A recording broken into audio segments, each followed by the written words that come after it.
And we need to have some points along the way that we can be aiming for, because otherwise it seems so far away and so nebulous. Yeah, like bite by bite, you can eat the elephant. I want to share Exactly. something about Jeff Bezos, who I believe is the richest man alive, although it I seems believe to so, change yes. daily. So I think we can take some advice about business from Jeff Bezos. I wrote about this in my book, Thought Leader Launch: 7 Ways to Make 7 Figures with Your $1 Million Message. So I'm quoting from Bezos. He said, most decisions should probably be made with somewhere around 70% of the information that you wish that you had. If you wait for 90%, in most cases, you're probably being slow. Either way, you need to be good at quickly recognizing and correcting bad decisions. If you're good at course correcting, being wrong may be less costly than you think, whereas being slow is sure to be expensive. And then he summarizes these bullets. Speed matters.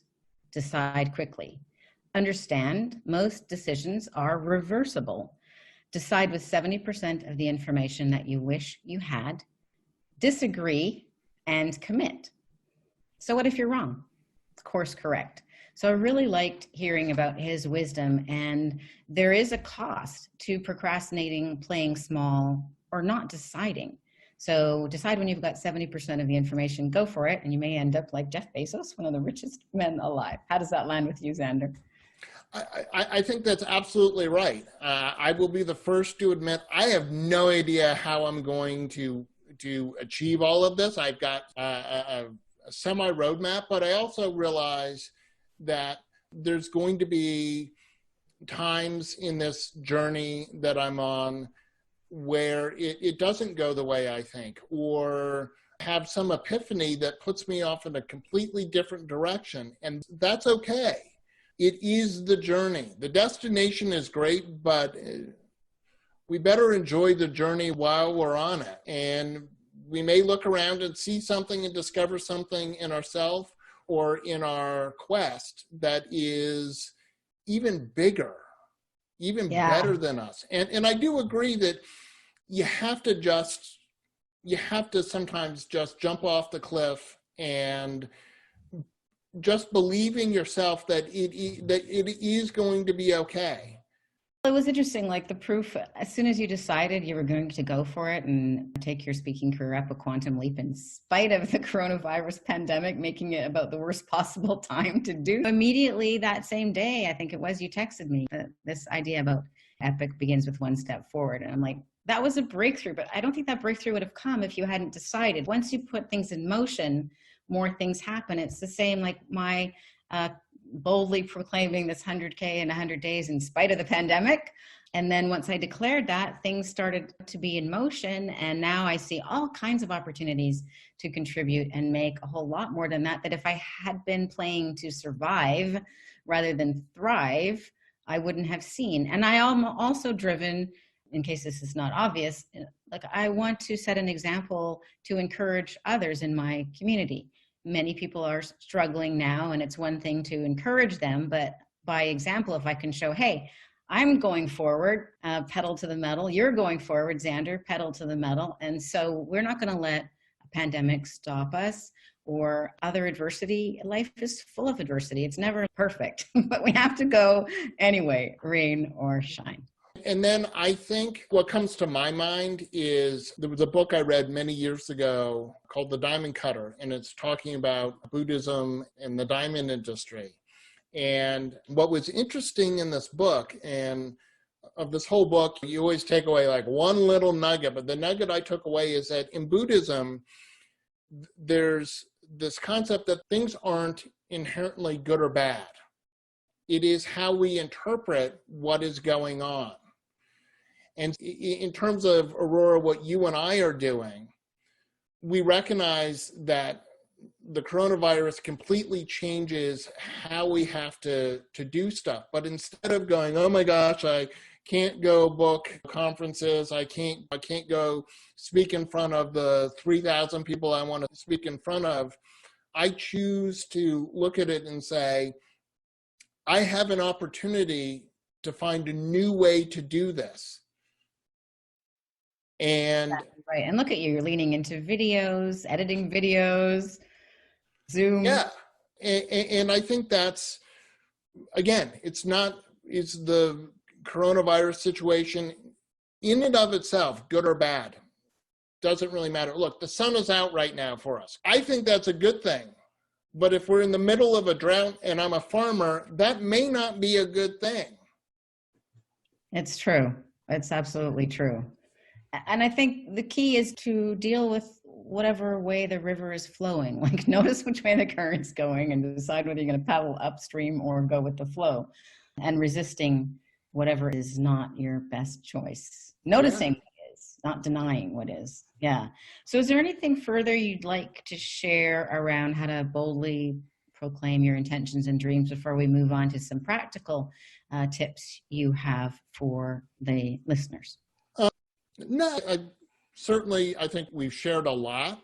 And I do have just a couple of simple things for people as a way to get your ball rolling. If you feel like you're just at the beginning of this journey, you have this idea, write it down. It is amazing what happens when we write something down. It becomes tangible. It's something we can see. If you feel that you're more like, okay, Xander, I wrote it down, but now what do I do? Share it with friends and family, okay?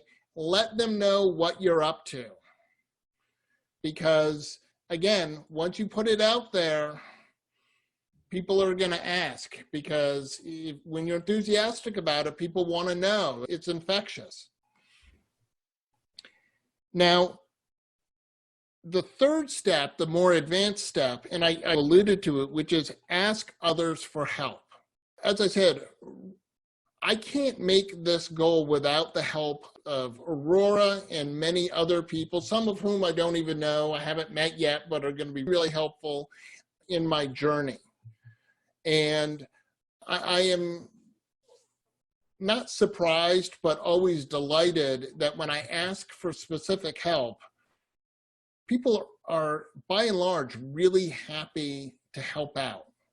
People are helpful. They really are. They want to be helpful. I want to be helpful to people. If I see someone and they're looking at a map in a city and I know the city, I'll stop and say, can I help you? I know as a tourist, that's sometimes helpful because I'm trying to get someplace and I'm looking at a map and I have no idea how to get there. So someone offering help I feel really good. And when I get to help someone, I feel good. Yeah, absolutely. People are super helpful. And I heard this study recently. It was on a train station, and the experimenter had a research subject who was going to ask to borrow your cell phone, which of course is a precious device you don't want to give to a stranger. And it was raining. So the control simply said, may I borrow your cell phone? And the experiment said, oh, too bad about the rain. May I borrow your cell phone? And the incidence of actually giving the stranger the cell phone, I think, was 40% more. Just that one sentence of connection, too bad about the rain. Yeah. So connect first. If you can, indicate how your vision is going to help others and isn't just, hey, can you lend me $100? But even if you give the smallest reason why, you substantially increase the probability of people helping you. I always like to ask people, how can I help you? How can I serve? What problems have you got that I might be able to help you with? And so that kind of attitude really goes well. These are great points. So number one, write it down. 2, share it with friends and family. And 3, ask others for help. I would add on the sharing with friends and family, who the wet blankets are in your friends and family. Don't be sharing with wet blankets. Share with Absolutely. People who are full of enthusiasm and who will support you. And if you're looking for approval, you may not get the support. Whereas if you boldly proclaim your intentions and dreams, whereas if you should I do this, that may not deliver the results because your lack of confidence will not provide the results that you want. And then just notice where you're sticking and tune in, because we'll have more things to help you. So in a second here, we're going to talk about what's coming up next. But before that, I just want to let you know we have more goodies for you to lean into this. So you can go to xanderspragg.com and get some really great goodies, including a PDF with some epic sayings that you'll want to print out and put on your fridge or put in your bathroom mirror or perhaps in your car and share with friends. You can go to my website, thoughtleaderlaunch.com, and get your Thought Leader Starter Kit, which includes an ebook, an audiobook, and some video training about your $1 million message. And please do subscribe to both of those so that you get the value. And also we want to let you know when Xander's book is coming out so that you can get the early bird special and that you can participate in the live streaming. We've got all kinds of goodies planned and we want to be sure to let you know about that. And of course, subscribe. If you'd like to watch this rather than listen to it, then check out our YouTube channel. So Xander, what is coming up next week? Or do you have anything further to add to that before we zip on to what? No, I think we're good. Next week, failure is part of the journey. I think that's actually, it sounds negative, but it really isn't. I think all of us understanding that we don't get it perfect. Yeah. But what do you do when it doesn't go perfect? Yeah. Failure is part of the journey. Oh, that's going to be really great and really useful. So if you have any issues with failure, you will not want to miss the next show. Epic is one step forward. And I'm Aurora Winter, and you are? Xander Sprague. And this is a wrap for the second show. This is week number 2. And be sure to follow us on the next week and find out about Xander's insights into failure being part of the journey, and also to find out what he's going to do in the next week. Do you have any big goals that you want to boldly proclaim at the end? Boldly proclaim. I'm going to have the 2 videos that we now have. I will have those edited. I will have the podcasts also in the can, edited and ready to go. And are you going to block off time in your calendar to do these things? I am going to block off time. Excellent. In my calendar. All right. There you go. See, he walks his talk. All right. We look forward to seeing you next time. Bye for now. Bye.